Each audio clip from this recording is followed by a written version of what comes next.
The sun in this part of the world doesn't just rise, it aches across the land, dragging shadows behind it like a weary traveler. On mornings like this, you don't hear birdsong or laughter. Just the scrape of worn boots, the low cough of a dust-choked mule, and the whistle of prairie wind running its fingers through what's left of a forgotten town. At the edge of that silence sat a woman, cross-legged on the cracked wood porch of a house that never really felt like home. Her hands, bruised and weather-worn, ran along the grain of the wood like she was reading it. She moved slowly, like someone always listening for something no one else could hear. Her dress, once pale blue, hung from her frame in faded strips, and her hair, thick, knotted, was pulled back in a loose braid that had started unraveling days ago. Her eyes, clouded by the milk-white glaze of blindness, stared out over the dirt path that led to town, as though they could still see some sliver of sky. She was 25, though time had not been kind with its counting. Folks called her the blind girl, the quiet one, the burden. She had a name once, but even the wind seemed to have forgotten it. The man she lived with never used it. He just called her you. Sometimes thing. On bad days, useless. He wasn't always cruel, not in the beginning. He'd found her during a hard winter, when the fever had just taken her sight. She'd been curled under a porch with nothing but a coat and an empty bowl. He said he'd give her shelter. Said she could earn her keep by helping around the house. But seasons turn, and promises rot. What started as kindness shriveled into resentment. Now, he drank before breakfast and came home louder than he left. The only thing sharper than his boots was his voice. She tried to stay out of the way. She could still wash dishes by feel, sweep floors by sound, fold clothes by memory. But mistakes happen. She once dropped a jar of molasses, he didn't speak for 3 days, then screamed until her ears rang. Another time, she left the chicken coop open. The hens got out. He grabbed her by the arm, shook her hard, then threw her down onto the steps. Said even a blind dog could do better. That was 3 months ago. This morning, her cheek still bore the shadow of a bruise that hadn't yet faded. She touched it with gentle fingers, not out of vanity, but to remind herself that it hadn't broken her. The sun climbed higher. Inside the house, he stirred. She heard the usual sounds, the scrape of chair legs, the creak of the floorboards, the metallic slap of a whiskey flask hitting wood. Then the voice, gravel-thick. "You going to sit out there all day like a goddamn stump?" She didn't answer. He stepped onto the porch, letting the screen door slam behind him. The smell of sweat and liquor came with him. "I said, I'm waiting for the bread wagon," she said softly. He chuckled, but it was a sound with no mirth. "Bread wagon," he repeated. "Ain't no one bringing you anything, girl. Folks stopped caring about you when you stopped seeing 'em." Still, she waited. Some days, though not many, the preacher's wife would leave half a loaf near the well. Never spoke a word. Just left it in silence. It wasn't kindness, not really. More like guilt passing as charity. He walked down the steps, muttering. "You're lucky I let you stay here. Lucky I haven't sold you off for scraps." She tilted her head toward him, sensing the change in weight of air. "You said I was family once. That was before I knew what family cost." His boots crunched down the path. She heard him spit, then the sound of him mounting his horse. A few heartbeats later, the sound of hooves faded into the flat hum of prairie emptiness. Only then did she let out a breath she hadn't realized she'd held. She stood, reaching for her cane, a long, carved stick smoothed by years of use. She didn't go far. Just to the edge of the path where the wind touched her face and the dust bit at her heels. She liked this spot. The ground here was warm, and the earth smelled clean. She imagined the sky was wide open above her, clouds like slow ships drifting over an ocean of blue. Sometimes she talked to that sky. She'd whisper things she couldn't say out loud. Dreams. Memories. Nonsense, maybe. But it gave her a place to put all the pieces that didn't fit in her day-to-day survival. "I think today is red," she murmured. "Not a sharp red.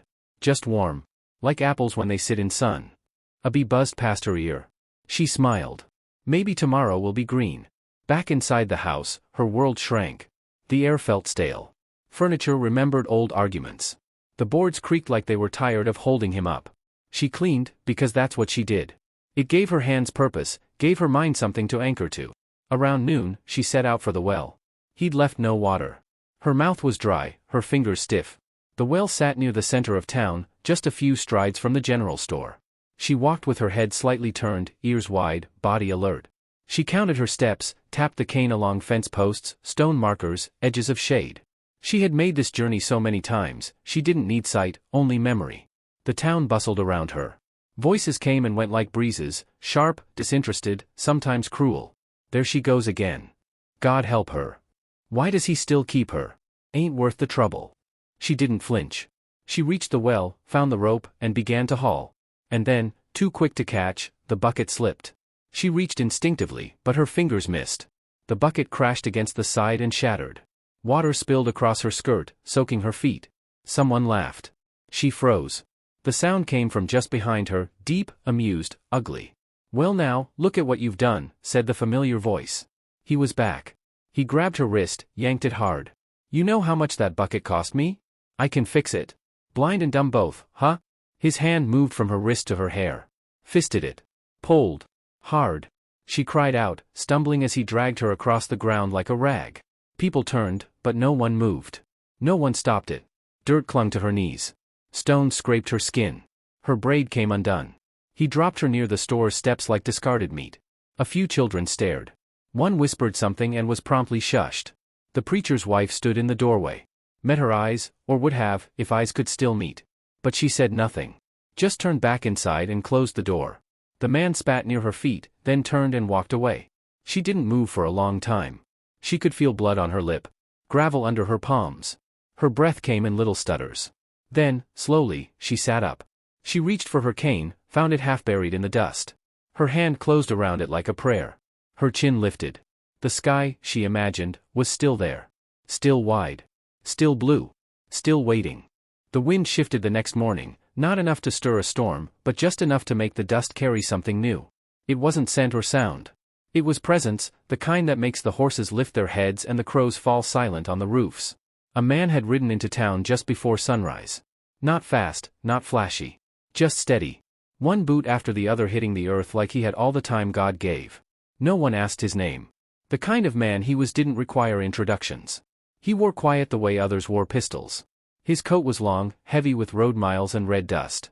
His hat sat low, shading eyes that saw far more than they let on. His horse moved slow, hooves soft, but its body coiled like it was waiting for trouble. He came not looking for anything, but the town gave him plenty to see. He passed the saloon with its curtains fluttering like old gossip. Past the church with its door half-rotted, though the bell still hung proud. Past the general store where a blood smear still stained the steps, faded now but not gone. He stopped his horse in the middle of the square, where sunlight pooled and time held its breath. Then he dismounted, slow and careful, like someone who respected silence. And across the square, he saw her. She stood near the well, shoulders drawn tight, skirt soaked from the knees down. Her cane moved in uncertain arcs. Her lip was split, her hair loose and tangled like it had been pulled by something not meant for human hands. She didn't ask for help. Didn't call out. Just felt for the frayed end of the well rope and began to lower it again. The cowboy's brow furrowed. He didn't speak. Just stood beside his horse, letting the picture settle deep into his bones like a bruise. It didn't take a prophet to read what had happened here. The marks on her arms. The way she winced when the rope jerked. The way folks walked around her like she was a ghost. He walked into the general store, bought a length of cloth and a tin of beans, and spoke only once to the shopkeeper. "She's still breathing?" The shopkeeper didn't answer. Just blinked. The cowboy paid and left. Later that day, the girl sat beneath the porch again, sun casting long shadows across the yard. She pressed a cloth to her lip. Not one she owned, this one was clean, soft, and smelled faintly of leather. She didn't know who had left it, but she could guess. She waited until the air cooled and the crickets began their trembling songs. Then she whispered into the dusk. "Who are you?" The wind didn't answer. But from somewhere beyond the fence line, a horse snorted gently. The next morning, the man returned. She was at the market, led by her tormentor's hand, though led was too kind a word for what he did. He jerked her forward, barked at her to move faster, criticized how she held the list. They stood before the butcher's stall when it happened. The man asked for a cut of meat, then accused her of forgetting the coin pouch. She reached into her dress pocket with shaking fingers and found nothing. He slapped her hand away in front of everyone. "You damn fool," he hissed. "You don't even know how to be useful." She turned her face toward him, though she couldn't see. Her voice didn't waver. "I had it this morning." His face flushed. His hand raised. And that's when the cowboy stepped forward. He didn't shout. Didn't threaten. Just placed his body between them like a wall of quiet stone. His voice was soft, like creek water in summer. "That's not yours to grab like that." The market paused. Time blinked. The man laughed. "She's mine to deal with. You new around here?" "I'm not hers," she whispered behind him. The cowboy glanced at her, but didn't speak to her yet. His eyes returned to the man, steady. "She's not property." The butcher's hands hovered over the scales, unsure whether to serve or stop breathing. "Look here," the man snarled. "You don't know what you're talking about." "No," said the cowboy, "I don't. But I know what not to do." "You calling me a coward?" "I'm saying I've seen stallions with more decency." The man lunged, not with a fist, but with a shove, all spit and heat. It didn't reach the cowboy. He sidestepped like he'd done it before, and the man stumbled into the butcher's cart. Sausages spilled. A dog barked. By the time the man turned, the cowboy had already taken her gently by the elbow and moved her away. They didn't speak as they walked. She didn't ask where they were going. He didn't explain. He guided her to the edge of the square, beneath a cottonwood tree, and let her sit. Then he crouched in front of her, a good arm's length away. "You all right?" She tilted her head. "You talk like someone who doesn't want to be noticed." He smiled faintly. "I reckon the loud ones don't hear much." Silence fell between them, but it wasn't uncomfortable. More like a wool blanket on a cool night, thick, but warm. "I don't want trouble," she said. "I don't bring it. I just stop it from spreading." "Why help me?" He didn't answer right away. "Because you looked like you hadn't been seen in a long time." "Not really." She turned her face away, suddenly unsure how to breathe. He left a tin of beans in her lap, then stood and walked off without asking her name or giving his. That night, she sat by her little window, clutching the tin to her chest. She couldn't see the stars, but she spoke to them anyway. "Someone saw me today." The next few days passed like whispered questions. He didn't hover, didn't follow. But she'd find things. A folded scarf tucked into the gate. A fresh apple on the porch rail. A note written in block letters, nothing more than "Eat. Please." No signature. No declarations. Just presence. Her bruises faded. Her steps became more certain. She started brushing her hair again, slow, gentle strokes. She tied it back in a ribbon that the preacher's wife left one day, without a word. The town changed, subtly. The blacksmith offered her a pair of mended boots. The grocer began placing her items in a cloth bag, not the old potato sack. No one said why. But it was clear. They had seen him see her. One afternoon, while she gathered water, she heard footsteps, his. She didn't turn. "You here?" she asked softly. "Yes. I don't know what I look like." He paused. "Would you like to?" "I think so." He walked closer, crouched beside her again. "You've got strength in your chin," he said. "You hold your head like someone who ain't done fighting. Your eyes are soft. Not empty, just stormy, like a sky that remembers light." She swallowed. "Most days, I feel like something that got left behind." He shook his head. "You feel like someone the world didn't know how to keep." She reached out, hesitantly, and touched the sleeve of his coat. Her fingers trembled. Not from fear. From unfamiliarity. "I don't know how to accept this," she whispered. "Kindness. Quiet. Safety." He placed his hand gently over hers. "You don't have to know. You just have to rest in it a while." They sat there until the sun dipped below the roofs. He stood to leave, but turned once more. "Tomorrow," he said, "I'm bringing coffee." "Why?" "Because I want to hear what Red felt like last week." She laughed. A real one. It sounded like wind chimes strung in the desert. And as he walked away, she whispered into the dusk again. "Maybe tomorrow will be gold." The town watched them, uneasy. The man who dragged her spat on the ground each time the cowboy passed. His fists clenched. His temper tightened. But the townsfolk? They'd started remembering what it felt like to care. And somewhere deep inside the girl who had once been pulled by her hair through the dirt, something ancient and beautiful stirred, a thing with wings, folding slow, waking careful. She still couldn't see the path ahead. But for the first time in years, she believed it might exist. He came for her just before dusk, when the sky was bruised purple and the town's edges softened into shadow. She had finished mending the small roof of the chicken coop, her hands shaky but determined, and was brushing stray feathers from her lap when she felt his presence behind her like a dark tide. He smelled of stale whiskey and regret, the same scent that trailed him from the saloon each night. Her heart slowed, instinct told her to keep to the coop, to finish the task and vanish. But he had other plans. Without a word, he seized her arm and twisted until she gasped. The scarf the cowboy had given her slipped from her shoulders, unraveling one end into the dirt. Her breath caught as memory and fear intertwined. She did not resist, she had learned that resistance often invited worse violence. Instead, she gripped her cane, knuckles white, and waited.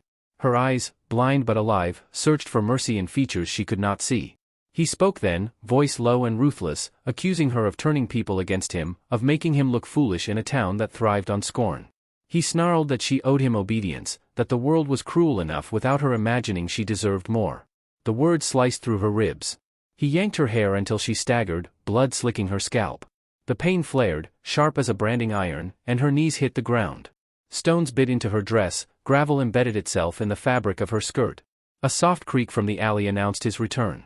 The cowboy stepped in, no pistol drawn, no swagger, just a man whose calm radiated like an unseen lantern. He assessed the scene, a blind woman kneeling, the man towering over her, triumphant in cruelty. He said nothing at first.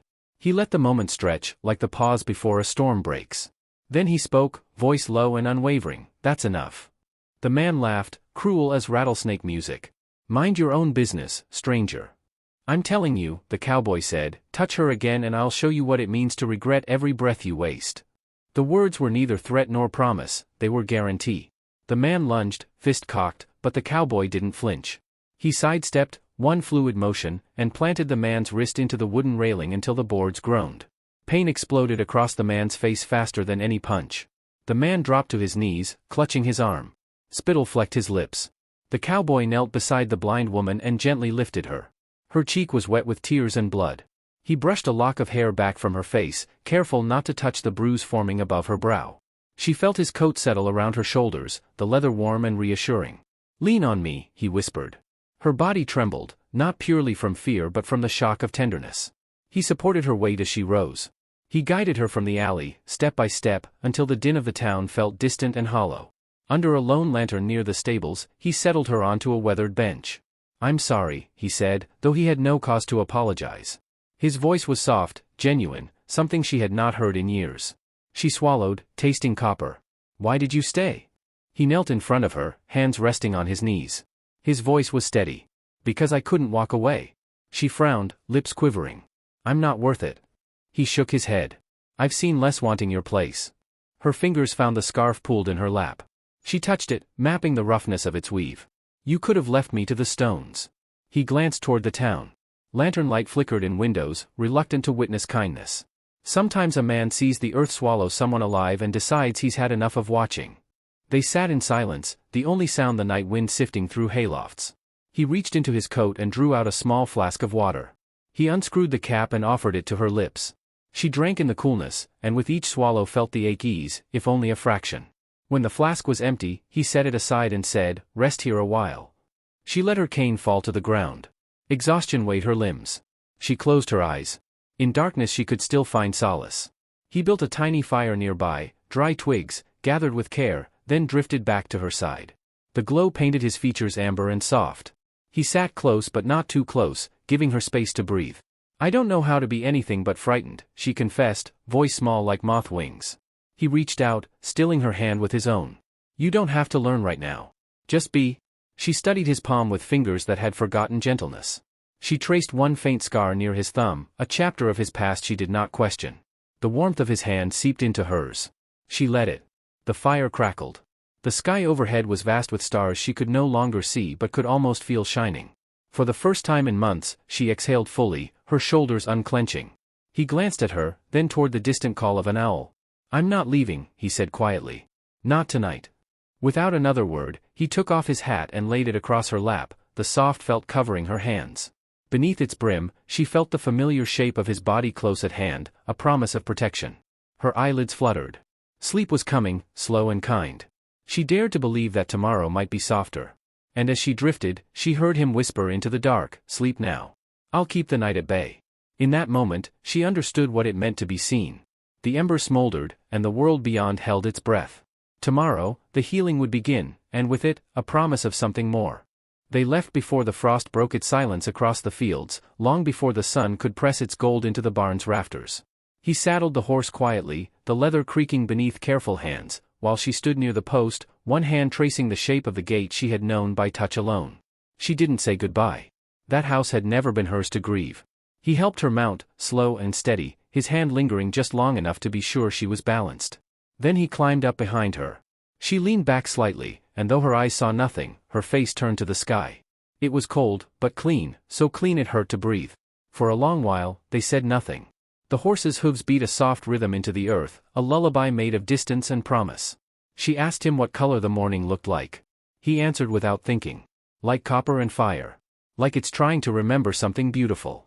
She smiled. She liked how he said things. Like truth was a quiet river, not a shout. They rode west. The world opened wide the further they got from that broken town. Trees thinned. Hills unfolded like slow pages. Streams whispered beneath frozen skins. Every mile made her feel a little more alive. A little more hers. At night, they made camp under stars she still couldn't see, but whose warmth she now believed in. He read to her, books found and bartered, pages worn with hands that knew loneliness. She listened as though he were reading her name in another language, one the world had never spoken before. He carved her a walking stick from hickory, smooth as bone, fitted perfectly to her hand. She traced it one night, her thumb brushing the groove he'd pressed just beneath the handle. "What's this for?" she asked. "For luck," he said. But what he didn't say, and what she came to understand, was that the groove fit the curve of her fingers exactly, like he'd studied them when she wasn't looking. They found a place that spring. High ground. Quiet valley. A creek that ran strong. He built the house with his own hands. 2 rooms, 1 stove, a roof that held. She planted a garden by feel, her fingers learning the soil's moods. He taught her to tell the clouds by the scent of rain. She taught him silence, the kind that doesn't ask to be filled. Time passed like water, slow, reshaping. She learned how to walk without fear. She could find the stream without a guide, milk the goats, braid rope. She moved not like someone broken, but like someone who knew every bruise by name and had chosen to outlive them. One summer night, thunder rolled across the hills, and lightning clawed at the barn roof. He ran out, and the beam cracked, pinning his leg beneath it. He called her name, not loudly, but once, clear as a bell. She ran barefoot into the storm, no lantern, no sight, just instinct and memory. Rain soaked her dress. Wind tore her hair free. She followed the sound of his breath. She found him trapped, blood on his brow, the beam pressing into his thigh. He tried to tell her to go for help. She said no. She planted her feet, dug her heels into the mud, grabbed the beam with both hands and pulled with every ounce of the rage she had once swallowed. The pain she had once endured. The dust she had once been dragged through. The beam shifted. He rolled free. She collapsed beside him, panting, her knees cut open by splinters. When he reached for her, she took his hand without hesitation. Later, as they lay beneath a blanket in the barn, his leg bandaged, the storm gone to sleep, he said, "You pulled me out like you were born for saving." She turned her head toward him. "I remember what it's like to be helpless. I won't feel that again." He looked at her then, not as a man looks at someone he's grateful to, or someone he pities, but the way you look at a river that has always been there, waiting. In the months that followed, they built more than just a home. They built peace. He taught her to ride alone. She memorized the path by the willow trees. He left notes in the drawer beside her bread knife, little poems he didn't have the courage to read aloud. And one morning, as they stood side by side near the fence, he said, "We could go back. To the town? Just once." She thought about it. Then nodded. They returned the following spring. The town looked smaller. Crooked. Less threatening than it had in memory. She walked beside him without leaning on his arm. She wore a pale linen dress. Her hair was braided with care, her boots clean, her head high. People stared. They whispered. She heard it all and kept walking. He opened the saloon door for her, not as a gesture of protection, but of respect. The room quieted. In the far corner sat the man who had once dragged her through the dirt like a sack of rags. He was older now. Grayer. Alone. His hands shook faintly as he lifted his glass. She turned her face toward him. Though she could not see, she knew the shape of his silence. He didn't speak. Didn't move.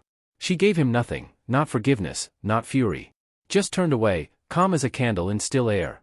Outside, she stood in the square where the well had once cut her palms. Her fingers curled gently. Then she said it aloud, for the first time in years. Her name. He heard it. The whole town heard it. And for a long time after, when strangers came through and asked who she was, the answer would always be the same. She's the one who came back. And if they asked what she did to the man who hurt her, they were told, she walked past him. No vengeance. No raised voice. No retribution. Just dignity. Just freedom. Just the echo of a name that could no longer be erased. That night, back on their land, she asked him what he saw in the sky. He said, "Something fierce and shining." She smiled. "That's what I feel like." They sat in the doorway of the house they built with their bare hands, the stars wheeling above them like old friends. He placed her hand over his heart. It beat steady. Unshaken. And she whispered, "I am not what was done to me." He nodded. "You never were." As the fire cracked and the wind curled around their home like a prayer, the truth settled quiet between them. Some people are dragged through dust and rise anyway. Some women are broken by men, and bloom all the same. And some loves are not fireworks or thunder, but soft, unshakable things that root deep and hold. So if you ever ride west and feel the wind shift, look to the hills. You might not see her. But somewhere out there is a woman who was once blind and helpless, and now walks with her face to the sun and her name like a banner across the sky. And a man beside her, calm as earth, who never tried to fix her, only stayed long enough for her to find herself again.